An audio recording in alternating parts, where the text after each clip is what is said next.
Call centre पकड़ा है और कुछ लोगों को भी गिरफ्तार किया है, ये पूरा मामला क्या है बता दीजिए।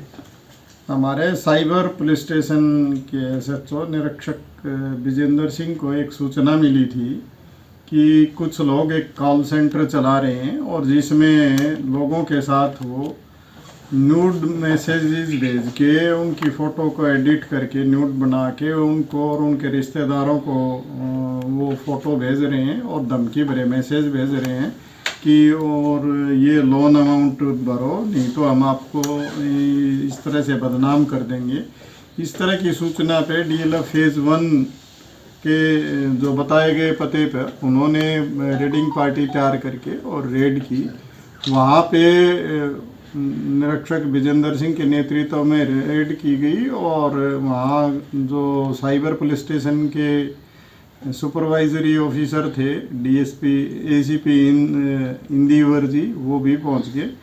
तो उसके बाद वहाँ लगभग 9 महिलाएं और समेत 38 टोटल लोग वहाँ पे हाजिर मिले, जिनको उनकी जगह पे खड़ा करके और उनकी सारी वो सर्च की गई और उनके कब्जे से 1,70,000 रुपये बरामद किए गए, 27 लैपटॉप और 44 मोबाइल फ़ोन बरामद किए गए। और उससे ये उनका सारा ये देखने के बाद और उनकी पूछताछ में ये पता चला कि ये चाइनीज़ ऐप लोन और दूसरी जो लोन की वो ऐप्स हैं उनके लिए रिकवरी का काम करते थे और उनके इन्होंने 2 लोग हायर कर रखे थे जो इनको उनके फ़ोन जो कस्टमर के फ़ोन थे वो हैक करके उनके फ़ोटो गैलरी से निकाल लेते थे और उनको न्यूड करके उनके सर्कल में इस तरह के धमकी के साथ भेज देते थे और उनके रिश्तेदारों को उनके दोस्तों को कि भी तुम लोन दो नहीं तो हम तुम्हें बदनाम करेंगे। इस तरह की ये एक्टिविटी काफ़ी दिन से इनकी जारी थी। पूरी डिटेल में इन्वेस्टिगेशन की जा रही है और हमने इन जो वहाँ पे मिले जो लोग थे 9 महिलाओं समेत जो 38 लोग थे उनको हमने गिरफ्तार कर लिया है और आज कोर्ट में प्रोड्यूस कर रहे हैं। सर क्या ये फर्जी तरीके से ठगी के माध्यम से पैसे वसूलते थे या लोगों ने लोन लिए हुए थे उसी को केवल ये रिकवर करने के लिए इस तरह के हथकंडे अपना रहे थे?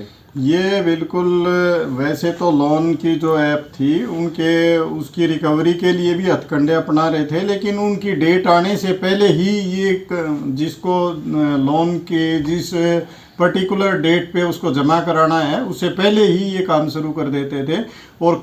और कई ऐसे लोग भी हैं जिनके लोन उन्होंने भर दिए उसके बाद भी ये काम करते जा रहे थे।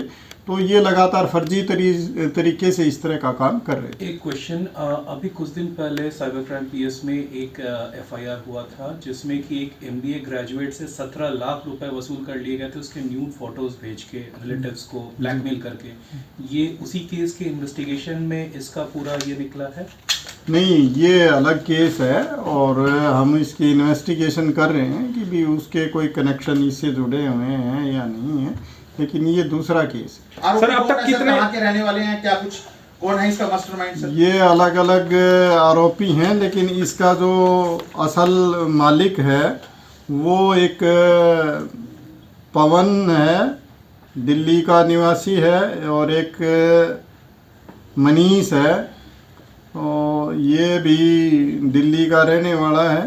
तो इस तरह के बाकी लोग इनके एम्प्लॉई थे, ये मिलके ये काम कर रहे हैं। ये भी गिरफ्तार किए गए सर दोनों? हाँ, इनकी भी गिरफ्तारी की गई है। ये कितने साल से कितने समय से ये कॉल सेंटर चला रहे थे और ये सैलरी किस तरह से सैलरी वगैरह थी? मैंने बताया आपको, इसके संबंध में डिटेल से इन्वेस्टिगेशन की जा रही है और उसके बाद ही ये सारी जानकारी। सर आपने बताया कुछ महिलाएं भी गिरफ्तार हुई, कितनी महिलाएं और क्या इनको पता था कि किस तरह का गोरखधंधा यहाँ पे अंजाम दिया जा रहा है? इसमें 9 महिलाएं हमने गिरफ्तार की हैं और उनको इसीलिए गिरफ्तार किया गया है कि उनकी सारी जानकारी में चीज़ें थी और ये चीज़ वैसे भी संभव नहीं है कि कोई भी महिला जो बैठ के काम कर रही है किसी का फ़ोटो को एडिट करके उसको न्यूड बना के किसी को भेज के अगर धमकी भरा मैसेज भेज रहे हैं तो ये कहा नहीं जा सकता ना कि उसकी नॉलेज में नहीं। ये बिल्कुल सब कुछ जानबूझ के किया जा रहा था, सबकी नॉलेज में था, इसीलिए हमने सबको गिरफ्तार किया। सर डिजाइनर्स भी हैं होंगे इनमें, जाहिर सी बात है? हाँ बिल्कुल। और सर कितने लोगों की शिकायतें पहुंची आपके पास और इनसे पूछताछ में पता चला होगा अब तक कितने लोगों को ऐसे ये ब्लैकमेल कर चुके हैं उनको न्यूड फोटोज भेजकर? इसकी पूरी डिटेल्स इकट्ठी की जा रही हैं, उसके बाद इस संबंध में जानकारी दी जाएगी। ये कितने चाइनीज ऐप्स के लिए काम कर रहे थे और चाइनीज ऐप के जो इंडिया के एजेंट्स है या फिर ये फिर चाइना से कोऑर्डिनेट कर रहे थे डायरेक्टली, ये क्या?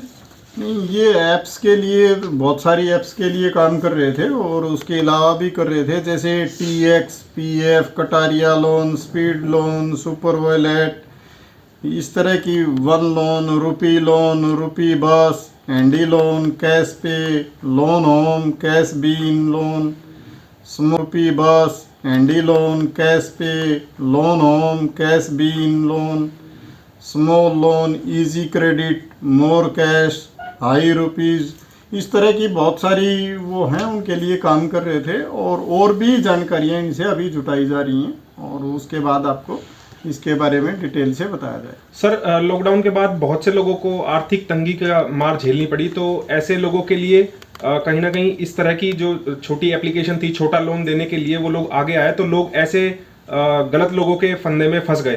तो आप ऐसे लोगों से क्या अपील करना चाहेंगे कि वो ऐसे एप्लीकेशन से किस तरह बचें, कैसे अपना बचाव करें, और अगर किसी को ज़रूरत होती है लोन की तो वो किस तरह से कहाँ पे अप्रोच करें? क्या कुछ संदेश देना चाहेंगे जनता को? देखिए, पुलिस ये डिसाइड नहीं कर सकती कि आप किससे लोन लेंगे, लेकिन कोई भी आदमी अगर लोन दे के आपको ब्लैकमेल करता है या कोई भी इस तरह की जो न्यूड फोटो भेज के उसको एक्सटॉर्शन करता है तो वो पुलिस को बताएं और उससे बचें, और अगर हमें शिकायत मिलेगी तो उसके खिलाफ कार्रवाई की जाएगी। इनके बैंक अकाउंट डिटेल्स वगैरह भी कुछ मिल पाए हैं? देखिए, ये इन्वेस्टिगेशन का हिस्सा है, सारी इन्वेस्टिगेशन की जा रही है।